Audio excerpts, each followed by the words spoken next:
everyone.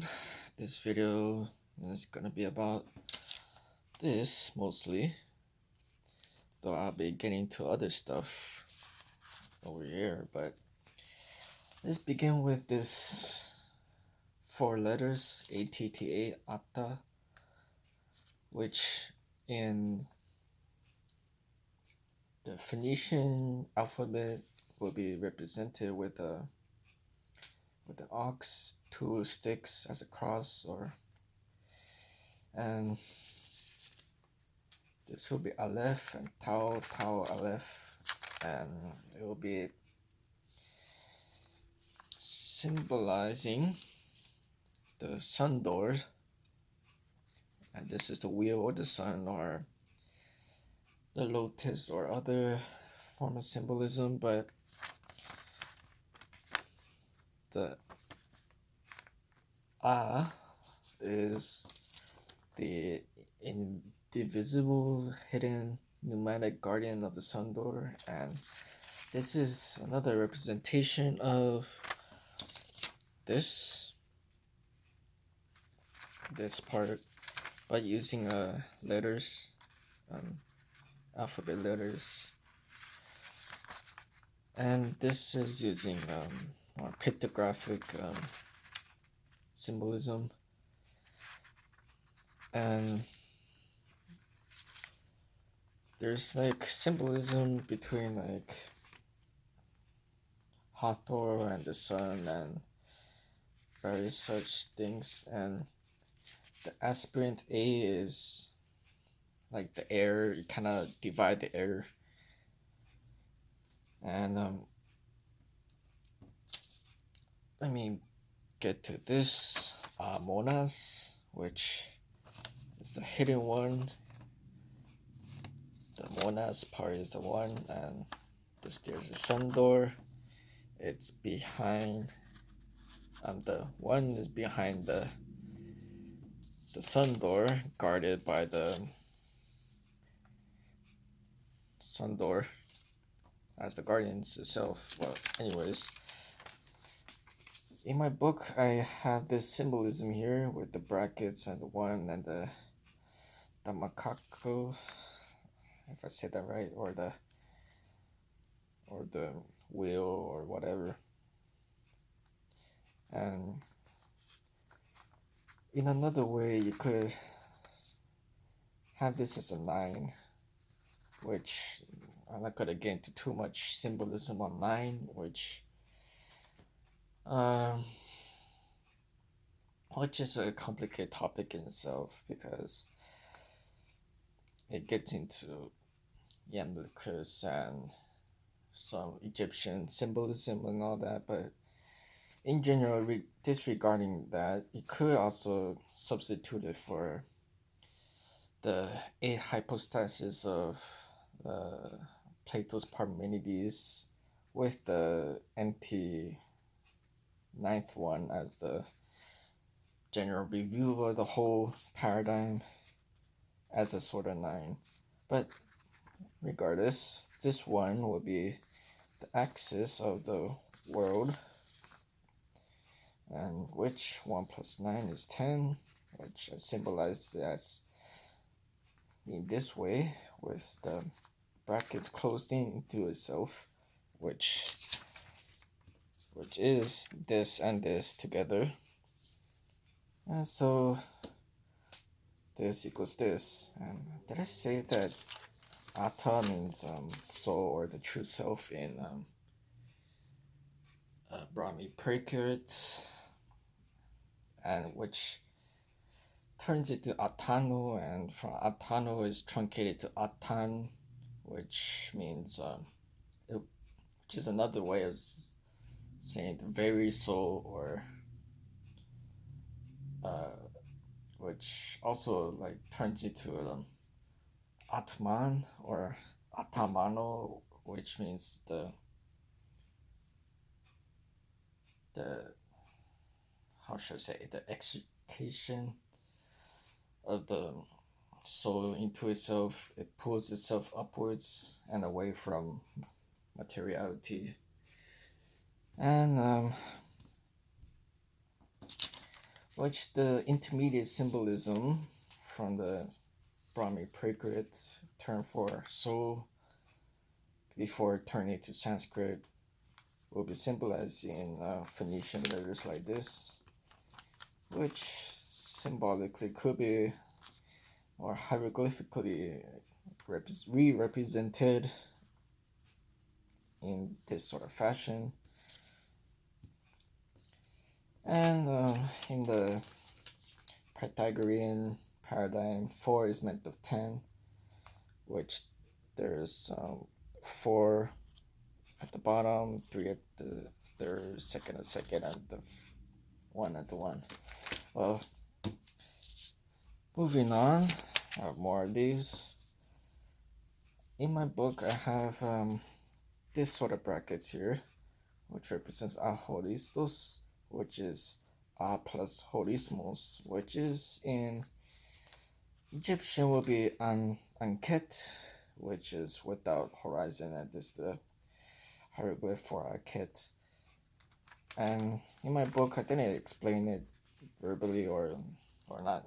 I'm doing that right now for verbalization, but the symbolization of this is a closed gate, so it's like this, but from the bottom up, you're trying to look through this to get to here, but it's closed from the bottom up perspective, which anyways, an Aket, what King Reader theorizes is that it is Ananke, which is the inevitable necessity, and I said I put it no other way, but I couldn't fit in.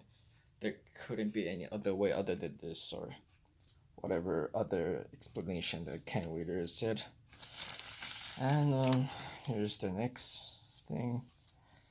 The indivisible one found within the indivisible inseparable indefinite divine attribute of the indivisible one is none other than the true self extricated into itself, absolute.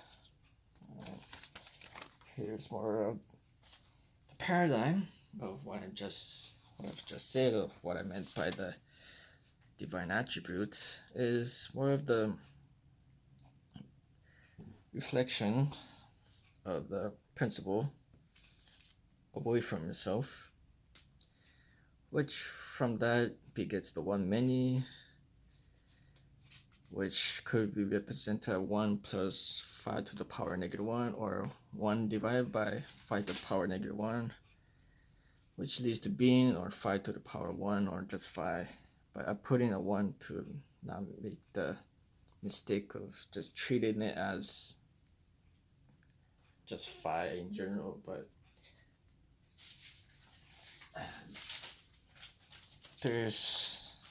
from there there's being, and then from there there's the one without the many, which removes the many from the one and reducing the one, or it could be represented this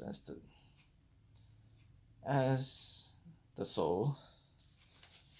Then from the soul, did I skip something? Oh yeah, I did skip something. Then from the soul, with mimetic hylic forms, leads to the composite being, which in this destruction of the composite of the soul to the mimesis and the hyl, or hul, however you want to pronounce it,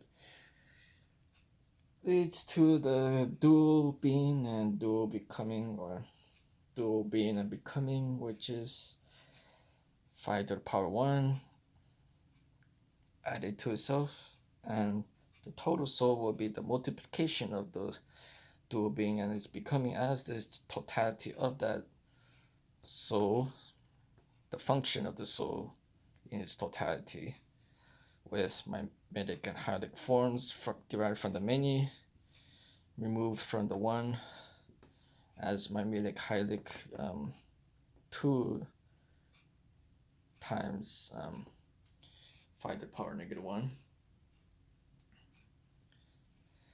And from there, there's 5 to the power 2, and then there's an absence of 1, which is 5 to the power 0, which anything to the power 0 is a 1. And totality is the total soul with the absence of the 1 as 5 to the power 3. And now we get to this part,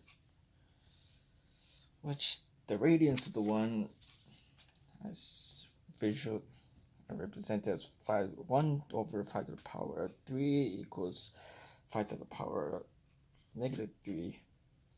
And a causal necessity as 1 over 5 to the power 3 as 5 to the power of 1 over 5 to the power negative to the 5 to the power 3. And then I have unity to soul as this 1 over 5 to the power negative 2 as 5 to the power 2. Unity to matter as 1 over 5 to the power negative 1 to 5 to the power of 1. Unity of unity as 1 over 5 to the power 0, which is 1. And then there's a unity beyond unity, which Kent Wheeler uses this, but I'll represent it as 10 more or less, as I already done so here in this fashion in my book, which I also represent as a 1 with a circle. And this is more of a way of dividing reality using phi-based geometry and divisions, but here's the gist of it. So people might think of this as another way of interpreting Plato's probabilities, but some people disagree with me, and who cares in the end. But I didn't write down everything as to the interrelationship, and I could have represented 1 over 5 to the power of 5 to the power 2, which I didn't. I only have it as the inverse of this. But I didn't have this over here. But anyways, don't think too much about this because it's gonna get really complicated, and this isn't even a rigorous presentation to begin with, but it's more of a general overview of what kinds of things that I've been thinking of and been trying to visualize and describe in various videos. And here's this, which is the general gist of the Four Noble Truths, and here's the general fourfold division of nature as the one mind, soul, body. And this will be the first hypostasis, second, third, fourth. Though there's also a in-between hypostasis, which will be the attribute that will be over here between the one and the mind, before the one many as the mind.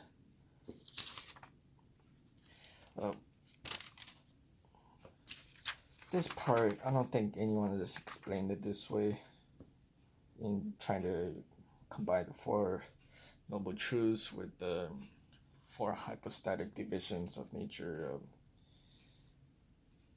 But anyways, going back to this, or this, I guess, the 4 is meant of 10, which is a execution, I'm not sure if I pronounced that right, into itself as the one, as the absolute, in the return of the attribute transcending itself into the principle. which I'll just end with saying that 11 is for fools. And that's it, I guess. Hope you guys understood something, or at least the gist of what I'm trying to explain in this video. And the ammonius, or ammonius in another way of spelling it, is basically the same as tathagata, or the thus gone one, or gone into the one. That is not the phenomenal attributive one, that is the false soul, that is not the soul, or namiswata, but this is the soul. But it's hidden behind the indefinite dyad of the indefinite dyad of the, where is it, of the one as its attribute. So this is the indefinite dyad here. It's indivisible, but it's still it's extrinsic attribute from itself, outside of itself, as undifferentiated, but it's also the attribute of the principle.